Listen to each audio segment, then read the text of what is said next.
Hi everybody. This is Lisa Keslar from Keslar Insurance. Thank you for joining us today. I'm here on behalf of Cheers for Charity New Hampshire, and I get to be here with my good friend and wonderful person, JoAnn Burchuk. Hi, JoAnn. Hi, Lisa. Hi, I'm JoAnn Burchuk. I'm with Lighthouse Physical Therapy. And today we're excited to have another great organization. We have the founder of Hope on Haven Hill, Kerry Norton, with us today. And such a great organization. And Kerry, please share with us, what your organization is all about and how you help all those people. Great. Thank you so much. Hi, my name is Kerry Norton. I am a co-founder and the executive director of Hope on Haven Hill. We are an organization in Rochester, New Hampshire. We've been open now for almost 4 years. It'll be 4 years, December 8th, 2016, we opened. We're an organization that cares for pregnant and parenting women with substance use disorders. So we have 3 different complementary programs for women and children. So we have our residential program, which was our first program, where women can come for long-term, high-intensity inpatient treatment for substance use disorder when they're pregnant or have newborns. So they typically will come for about 6 months. Sometimes they stay a little bit longer. Now that we have recovery housing, it's a little bit better. Initially, that was why we even needed to open recovery housing, because we found that women were doing really well at 6 months and could move on, but there was nowhere for them to go. We have outpatient programming, which we opened shortly after we began our original program, which is all-encompassing for women and children. So it is intensive outpatient programming where they can come for 3 hours a day, 3 days a week. Another day they come in for counseling and case management. So it's day work. They don't stay with us, but they're still getting lots and lots of group and individual counseling and group work. And then we opened recovery housing, Abby's Place, last year, and that really wrapped up the continuum of care for our programming. So women can, graduate from our high intensity inpatient program, go into outpatient work, and have safe, supportive housing at Abby's Place, where they're still supported, but they're able to get jobs. They're able to, successfully become independent while they're waiting for secure and safe housing. So those are the 3 main programs that we have. We're super excited because we are, we're expanding. We're putting a new structure on over at the treatment program. We're actually breaking ground on Monday.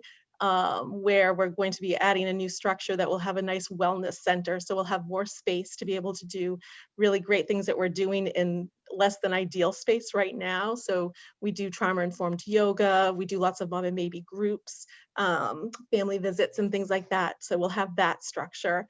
And we're making plans on what we're going to do with a great big church that is attached to Abby's Place. So we have some pretty exciting things in the next year or so that we're going to plan to do with the church as well. Wow. I didn't realize, I knew about your original facility, but I didn't realize you'd built on the second one. Can you give us kind of a lay of the land of like, how many children are you servicing there in both facilities? Yep. So at both facilities, we have a capacity of 8 women. So 8 women, they usually have 1, sometimes they have 2 children though with them. So sometimes they do come either pregnant and with a baby or a child under 5 with them as well. And at Abby's Place, the same thing. They can have 2 children with them. So, for the residential programs, we have a capacity of 16, and we're always full. We opened with a wait list, and we continuously manage and care for the women on our wait list until we can get them in, because there is only one other facility in New Hampshire that's similar to us in Nashua. So what makes us different is we are in a home-like setting, so that, we sort of, there's goods and bads of both, but that was kind of what makes it unique. We take a nurturing parenting program aspect to it. So we focus heavily on parenting program as well. So we help sort of increase, attunement, attachment, bonding, and empathy for moms and their kiddos. That's awesome. And I just lost my train of thought. Lisa, jump in if you, and it'll come back to me. I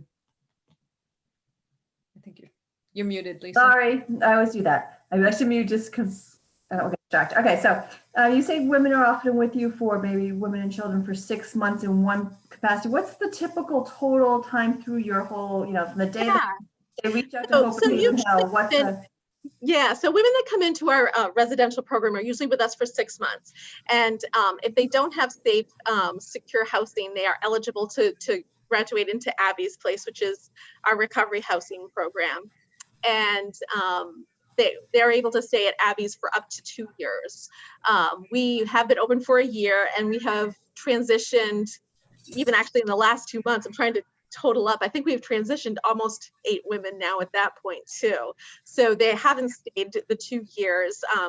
They have been successful. They've gotten essential jobs, good jobs too, which is really exciting. So they've done really good jobs, childcare, which were essential jobs, even when you think about it, with everybody like struggling in general, like the women at Abby's actually didn't stop working because their jobs were even essential. And so they were able to get housing even during this pandemic, which was I thought was really cool. So we've got lots of women doing really well during this really crazy time. So the things that I've loved over the past 4 years is to be able to provide a service that was not available. So we did not have the service available.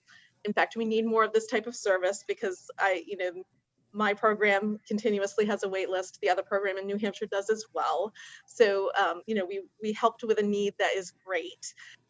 And then I watch these moms, and women come in and they do so well, and it's so incredible. And we got really frustrated because then they didn't have any safe place to go after, because we're taking care of women who are homeless or imminently homeless and pregnant with a substance use disorder. So, it's a lot. And so the neat thing though is when we opened Abby's, it really opened up like hope for them, so they were able to graduate and go safely into that next level and continue to do well. And to watch these moms be the moms that they have always wanted to be is just so amazing. Oh, that's fantastic. So that leads me to think of 2 questions. One is where do these women, sort of come from? Are they all sort of from this area of New Hampshire? They come all over the state. They come from Maine. Where do they come from? And Yep. And unrelated to that though is sort of, that's a lot of people and work. And so what are your needs? Yeah. So they come from New Hampshire. So we are a New Hampshire state facility. We're licensed with the state, and we take care of New Hampshire women who are homeless or imminently homeless. And so they can come from all over in New Hampshire, and they do. We do get, at least half are usually from everywhere, are from our area though. And we do have the state, in the city actually did ask us to make a specific, like sort of a criteria of how we accept people based on the need and their geographics as well. And I forgot what your other question was. I'm sorry. The other question was, what are your needs? This is a crazy year. We've got COVID, the year is crazy. Not going anywhere. The year is crazy.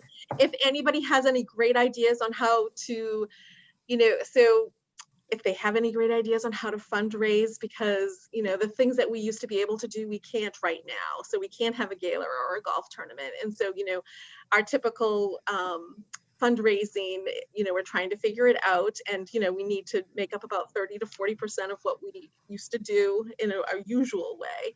So if anyone has any great ideas on how to fundraise, or if anybody has any desire to donate, that certainly is helpful. Oftentimes things from as small as a $10 gift card to a grocery store or a gas card are super helpful, all the way up into funding a week of programming for women. Where right now we're looking for size 4 and 5 diapers in a big way.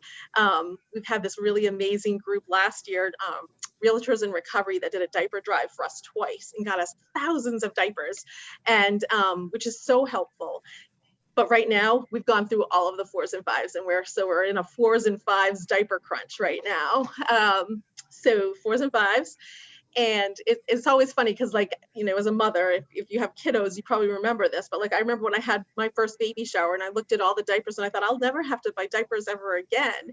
And then, you know, 6 weeks after you've had your baby, you're like, where'd all the diapers go? And that's us times like 16.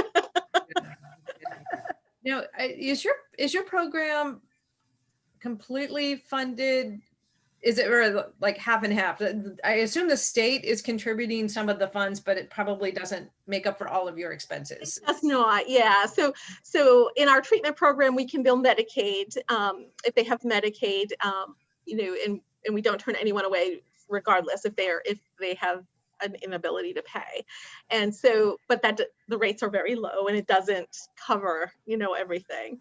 And in the recovery housing and in our outpatient program, the same type of thing. So at the recovery housing, we don't bill Medicaid at all. So it's all fundraising at the recovery house. So, you know, to kind of supplement that. Mhm. And then do you provide the meals for the women also, or? We do, and we work with other amazing organizations. You've probably talked to many of them.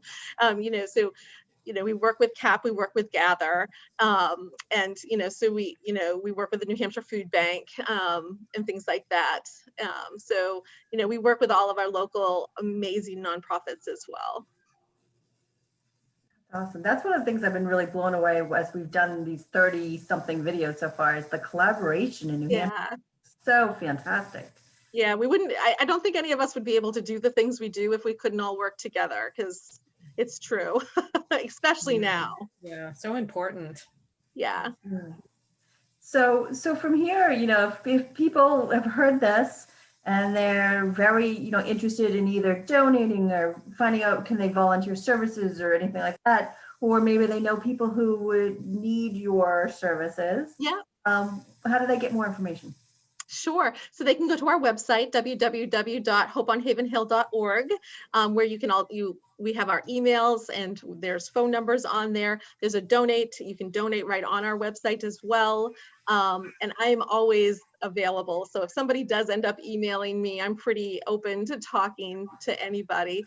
And we try to help anybody. So like, we're always getting referrals. We're always being really on top of that. So if somebody is looking for help, I would say the biggest thing important for me is I do feel super blessed that we're able to do the service.